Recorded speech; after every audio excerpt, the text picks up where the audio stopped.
Hi friends, welcome to Engineers Today. In the video la pathina mark sheet certificate la vandu sila updates kadichirukku, new updates. அது மட்டும் இல்லாம ரிசல்ட்ல நிறைய பிரச்சனைகள் வந்துச்சு. அத பத்தியும் பிளஸ் வந்து நெக்ஸ்ட் செமஸ்டர்ல சில அப்டேட்ஸ் கிடைச்சிருக்கு. அத பத்தியும் பிளஸ் வந்து நிறைய எஜுகேஷன் நியூஸ் பத்தியும் இந்த வீடியோல கம்ப்ளீட்டா பேச போறேன்.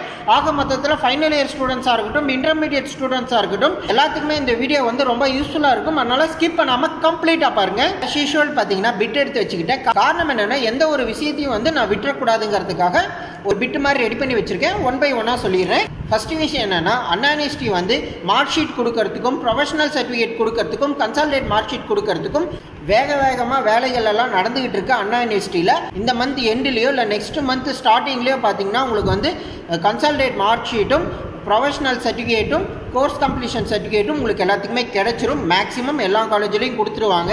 இப்போ வந்து அன்ஆனிஸ்ட் வந்து வெப் போர்ட்டல் வந்து ஓப்பன் பண்ணியிருந்தாங்க. என்னன்னா ஸ்டூடெண்ட்ஸ் யாருக்காச்சும் வந்து ஏதாச்சும் சேஞ்ச் இருந்துச்சுன்னா, அதாவது கரெக்ஷன் இருந்துச்சுன்னா, அவங்களோட மார்க் ஷீட்டில் வந்து என்ட்ரி பண்ணுறதுல name, date of birth, photo, அதே மாதிரி ஜெண்டர், இதில் ஏதாச்சும் மிஸ்டேக் இருந்துச்சுன்னா வந்து ரெக்டிஃபை பண்ண டைம் கொடுத்தாங்க. இப்போ அது கம்ப்ளீட் ஆயிடுச்சு. ஓவராலாக மேக்ஸிமம் பார்த்தீங்கன்னா ரொம்ப ரேராக தான் இந்த கரெக்ஷன் இருக்கும். ஓகேவா? ஏற்கனவே வந்த மார்க் ஷீட்டில் ஏதாச்சும் கரெக்ஷன் பண்ணுறதா இருந்துச்சுன்னா இதை யூஸ் பண்ணி கரெக்ஷன் பண்ணிக்கலாம். மேக்ஸிமம் எல்லா ஸ்டூடெண்ட்ஸுக்கும் பர்ஃபெக்டாக தான் வரும். ரொம்ப ரேரான சில ஸ்டூடெண்ட்ஸுக்கு தான் ஏதாச்சும் மிஸ்டேக் இருக்கும். அவங்களுக்கு ரெக்டிஃபை பண்ணுறதுக்கு டைம் கொடுத்துருந்தாங்க. இப்போ ஆல் ஓவர் முடிஞ்சிருச்சு. என்ன சார் டிலேவாக சொல்கிறீங்கன்னு நினைக்காதீங்க.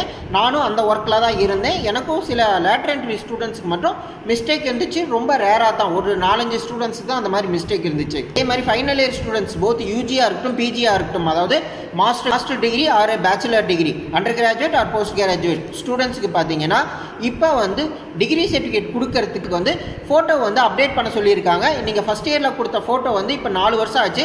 இப்போ வந்து நியூவாக ஃபோட்டோ கொடுக்க சொல்லியிருக்காங்க. அதுதான் உங்களுக்கு டிகிரி சர்டிஃபிகேட்டில் வரும்.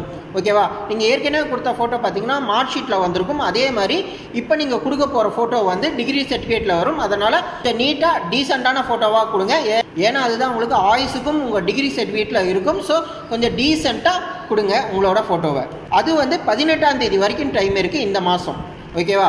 இப்போ டிகிரி சர்டிஃபிகேட் கொடுக்கறதுக்கும் மார்க் ஷீட் கொடுக்கறதுக்கும் வேகமாக நடந்துட்டு இருக்கு. அதுக்காக தான் இப்போ வந்து கரெக்ஷன் ஏதாச்சும் இருந்துச்சுனாவோ ப்ளஸ் வந்து ஃபைனல் இயர் ஸ்டூடெண்ட்ஸ்க்கு வந்து ஃபோட்டோவை வந்து அப்டேட் பண்ணுறதுக்காகவும் இப்போ டைம் கொடுத்துருக்காங்க.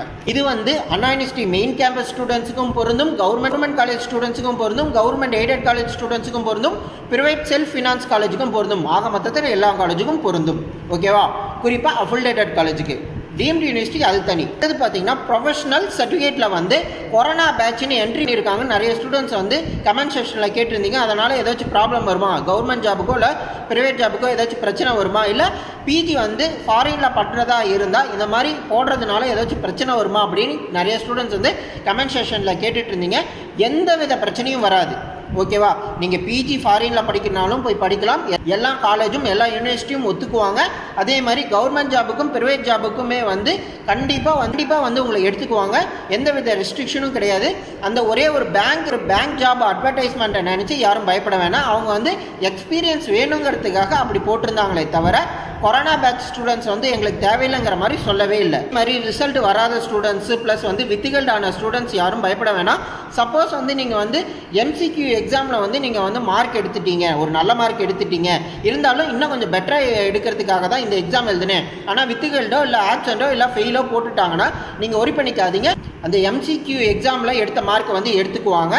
ஆனால் அதில் ஃபெயில் ஆகி இதில் வித்துகள் ஆனவங்களோ ஆப்சென்ட் ஆனவங்களோ வந்து வெயிட் பண்ணுங்கள், உங்களுக்கான ரிசல்ட் வந்து வரும். ஃபெயில் ஆனவங்களும் ஒரி பண்ணிக்காதீங்க. நெக்ஸ்ட் செமஸ்டர் மேக்ஸிமம் வந்து ஆன்லைனில் தான் எக்ஸாம் கண்டக்ட் பண்ணுவாங்க. ஸோ நீங்கள் நெக்ஸ்ட் செமஸ்டரும் எக்ஸாம் எழுதி பாஸ் ஆகிக்கலாம். யாரெல்லாம் ஃபெயில் ஆனவங்களோ அவங்களுக்கு. இதே மாதிரி ஆப்சென்ட் ஆன ஸ்டூடெண்ட்ஸ்க்கு வந்து ரிசல்ட் வரது டவுட்டு தான். இருந்தாலும் வித்துகள் ஆன ஸ்டூடெண்ட்ஸுக்கு சீக்கிரமாகவே ரிசல்ட் வந்துடும். இது மாதிரி இந்த அகடமிக் இயரில் 21 புதிய government arts and science college வந்து ஓப்பன் பண்ணியிருக்காங்க. 21 government arts and science college வந்து புதுசாக ஓப்பன் பண்ணியிருக்காங்க.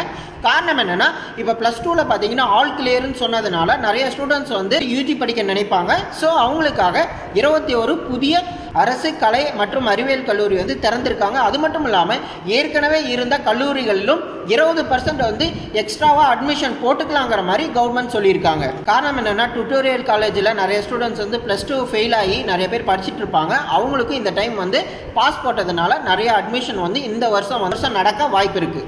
அடுத்தது பார்த்தீங்கன்னா கோயம்புத்தூர் டிஸ்ட்ரிக்டில் இருக்கிற மேட்டுப்பாளையத்தில் வனத்துறை படிப்பு சார்ந்த ஒரு கல்லூரி இருக்குது, அது கவர்மெண்ட் காலேஜ் தான். அதில் பார்த்தீங்கன்னா பட்டுப்புழுவியல்ங்கிற ஒரு துறை இருக்குது, ஓகேவா. சில்க் டிபார்ட்மெண்ட்டுன்னு இருக்குது. அதில் வந்து நெக்ஸ்ட் இயருக்கான அட்மிஷனை வந்து ஸ்டாப் பண்ணியிருக்காங்க. அதனால் ஸ்டூடெண்ட்ஸ் எல்லாம் வந்து போராட்டம் பண்ணிகிட்டு இருக்காங்க காலேஜுக்குள்ளாரையே. காரணம் என்னென்னா, அவங்களோட அந்த படிப்பு முடியுதுங்கும் போது அடுத்தது எந்த ஸ்டூடெண்ட்ஸும் படிக்கலைன்னா அவங்களுக்கு ஏதாச்சும் ஃப்யூச்சரில் பாதிப்பு வருமோங்கிறனால நெக்ஸ்ட் இயரும் அட்மிஷன் போடணுங்கிற மாதிரி இப்போ போராட்டம் பண்ணிட்டு இருக்காங்க. அதே மாதிரி கவர்மெண்ட் எய்டட் காலேஜில் பார்த்தீங்கன்னா போத் இன்ஜினியரிங்காக இருக்கட்டும், ஆர்ட்ஸ் அண்ட் சயின்ஸ் காலேஜாக இருக்கட்டும், டிப்ளமோ காலேஜாக இருக்கட்டும், எல்லா காலேஜ்லையும் கிட்டத்தட்ட 259 காலேஜில் வந்து 259 கோடி செலவில் செம்மொழி நூலகம் வந்து அமைக்க போகிறதா சொல்லியிருக்காங்க. மேலும் நிறைய விஷயத்தை வந்து கவர்மெண்ட் காலேஜில் வந்து கொண்டு வரதா சொல்லியிருக்காங்க. அதுக்கான ஒரு ஸ்லைட் போடுறேன்.